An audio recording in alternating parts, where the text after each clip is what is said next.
반갑습니다. 다원에서 수명여중 내신 담당하는 과학 강사 장은화입니다. 오늘은 2학기 중간고사 기출분석에 대한 영상 전달드리도록 하겠습니다. 가장 먼저 이번 시험의 두 가지 포인트에 대해서 짚어보도록 하겠습니다. 첫 번째로는 학교 교과서에 나오는 실험적 증명에 해당하는 문제가 출제되었으나 이를 융합하는 문제 혹은 조건을 변화하는 문제로 출제가 되면서 해당 개념을 암기하는 것뿐만 아니라 이해하고 있는지를 물어보는 문제가 주로 출제가 되었고, 두 번째로는 역시나 서술형의 배점이 높았기 때문에 특히나 생명과학의 볼륨이 컸던 이번 시험과 같은 경우에서는 서술형의 감점을 최소화했던 것이 좋은 결과로 이어질 수 있는 시험이었다라는 말씀을 드리면서 각각의 영역별로 비교 분석해 보도록 하겠습니다. 첫 번째로 화학과 같은 경우에는 그래프 문항이 주로 출제가 되었는데 이는 단순 암기로서는 해결이 불가했습니다. 그렇기 때문에 그래프에 대한 해석을 이해하고 조건이 변화하더라도 내가 잘 해석하는 능력이 있어야지만 어렵지 않게 넘어갈 수 있었을 것 같고, 가장 볼륨이 컸던 생명과 같은 경우에는 교과서에 나오는 개념뿐만 아니라 플러스 알파로 탐구 내용에 대해서 실험 결과 해석이 중요했습니다. 그렇기 때문에 융합 문제에 대한 이해가 굉장히 컸어야 됐으며, 특히 자료 해석 하나에 여러 가지 문제로 파생되었기 때문에 하나만 잘못 실수를 해도 다른 문제의 실수로 이어졌기 때문에 감점에 유의하셔야 됐던 시험이었습니다. 저는 이번 내신 대비를 하면서 아이들과 이런 요소에 집중을 하였는데, 개념 수업 후에는 학생들이 그 개념이 체화될 수 있도록 과제나 테스트 등으로 계속 점검하였습니다. 특히 테스트와 같은 경우에는 누적 테스트로 반복해서 학습할 수 있도록 준비를 하였고, 테스트 결과가 조금 미흡했던 학생들 같은 경우에는 저와 함께 1대1 밀착 클리닉을 통해서 5개념을 바로 잡을 수 있었으며, 구두 테스트를 통해 우리 아이들이 좀 참여도를 높일 수 있었던 계기가 되지 않았나라는 말씀을 드립니다. 문제를 함께 같이 보도록 하겠습니다. 가장 먼저 3번 문제였습니다. 이번 시험에서도 보였다시피 이렇게 실험 문항이 출제가 되었는데 실험 결과 해석에 대한 문제를 중요하게 했습니다. 하지만 단순하게 암기만 하고 있었다면 아마 헷갈리는 선지가 있었을 텐데, 첫 번째로 효소와 온도와의 관계가 굉장히 중요했습니다. 그렇기 때문에 효소는 어떤 온도에서 활발하게 작용을 하는지 잘 알고 있어야 했던 문제였고, 특히 결과에 대한 이해가 명확하게 있어야 해당 문제를 쉽게 맞추고 넘어갈 수 있었습니다.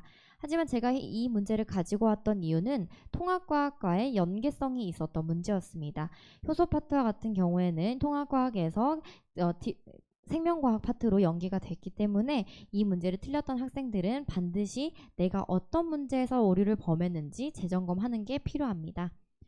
다음 문제도 역시나 생명과학인데요. 각 기관에 대한 명칭을 이해하고 있어야 했습니다. 우리가 이번 생명 단원에서는 소화부터 배설까지 총 4개의 소단원으로 이루어져 있습니다. 하지만 이 문제를 보시면 배설과 그리고 소화 문제, 융합 문제로 출제가 되었습니다. 그렇기 때문에 하나의 파트에서 개념이 부족했다 혹은 암기가 부족했다라고 하는 친구들은 이런 문제는 굉장히 혼동스러웠을 것 같고요. 그리고 위치별에 대한 이해가 있어야 됐기 때문에 감점의 요인을 최소화했어야 했습니다.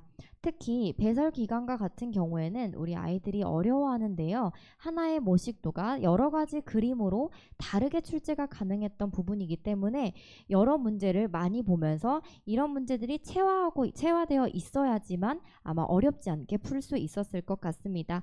그리고 지금 사진에서는 하나의 문제만 보여지지만 이 그림이 다른 문제로서 파생되어서 약 4개의 문제가 연계되어 있습니다. 그렇기 때문에 하나만 실수를 범해도 크게 감점 요소가 이어질 수 있다는 점 참고 부탁드리며, 이 문제를 틀렸다라고 하는 친구들은 내가 어떤 파트가 약한지, 내가 어떤 부분에서 주로 실수를 하는지 잘 알고 있어야 앞으로 공부하는 데 도움이 되겠습니다. 마지막으로 이번도 역시나 생명과학 1, 즉 고등학교 2학년 과정이죠. 그 해당 개념과 연계되는 문제가 되었기 때문에 꼭 짚고 넘어가시는 것을 추천드립니다. 마지막으로는 화학 파트인데 명확한 개념을 끓는 점과 녹는 점에 대해서 이해가 되어 있어야 했습니다. 그리고 우리 학생들이 이렇게 그래프가 나오면 그래프만 보는 성향이 있습니다. 그래서 이번 문제와 같은 경우에는 질문인 고체 물질을 가열했다라는 걸 일단 보였어야 했고, 그렇기 때문에 각각의 구간별로 어떤 상태인지를 잘 알고 있어야 했습니다. 이렇게 질문과 선지를 같이 보지 않고 그래프만 보고 혹은 그림만 보고 넘어가는 친구들이었다면 이번 문제는 아마 틀렸을 것이라고 예상이 되고, 제가 수업 시간에도 재차 강조했던 질량과 녹는 점의 도달 시간은 많이 강조를 했습니다. 그래서 이 역시 선지로 출제가 되면서 학생들의 오개념을 유발하는 문제였다라는 말씀을 드리면서, 이렇게 내신 대비를 하기 위해 저는 클리닉에 집중하였습니다. 학생들이 개념이 스스로 받아지기까지가 시간이 걸릴 것이라고 생각을 하고, 정규 수업뿐만 아니라 클리닉으로서도 계속 개념을 재확인하였습니다. 해당 사진은 저희 학생이 클리닉에 왔다고 인증을 했던 사진인데요. 이렇게 오자마자 클리닉에서 테스트를 오답을 먼저 합니다. 스스로 내가 어떤 부분을 틀렸는지, 어떤 부분이 취약한지를 알아야 앞으로 질문을 할 때도 내가 필요한 부분을 정확하게 잘 찾아서 준비할 수 있도록 도와주었고, 그 이후에는 저와 함께 어떤 부분을 틀렸는지 같이 보면서 재확인하였습니다. 그렇게 단톡방을 활용을 하였는데, 시험 직전에는 꼭 보고 가야 되는 개념에 대해서 학생들에게 공유를 하였고, 시험에 들어가기 전에는 중요한 키포인트를 이렇게 정리할 수 있도록 문자로 발송을 하였습니다. 이렇게 대면 클리닉도 역시나 예약 시스템을 통해서 학생들을 체계적으로 케어할 수 있도록 노력하였고, 카카오톡 그리고 문자뿐만 아니라 어려웠던 개념은 전화 질의응답까지 학생들과 많은 연락을 통해 힘들어하는 부분을 계속 짚어주려고 하였습니다. 마지막으로 클리닉에 대한 내용은 테스트 오답뿐만 아니라 개념을 재확인하는 시간이라고 봐주시면 될 것 같습니다. 지금까지 2학년 한 3개의 시험을 보았습니다. 마지막으로 하나의 시험만 남겨두고 있는데, 앞으로 과학 공부는 어떻게 해야 될지 많이 궁금하실 것 같습니다.